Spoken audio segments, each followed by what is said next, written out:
بسم اللہ الرحمن الرحیم۔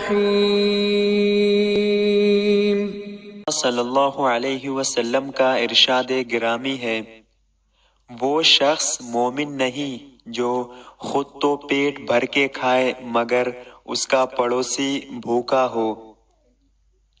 سیدنا ابو امامہ رضی اللہ عنہ سے مروی ہے کہ رسول اکرم صلی اللہ علیہ وسلم نے فرمایا، جس شخص نے ہر فرض نماز کے بعد آیت الکرسی پڑھی اسے جنت میں داخل ہونے سے صرف موت نے روک رکھا ہے، یعنی وہ مرتے ہی جنت میں داخل ہو جائے گا۔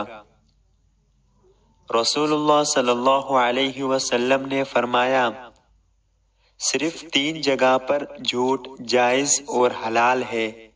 ایک یہ کہ آدمی اپنی بیوی سے بات کرے تاکہ اس کو راضی کر لے، دوسرا جنگ میں جھوٹ بولنا، اور تیسرا لوگوں کے درمیان صلح کرانے کے لیے جھوٹ بولنا۔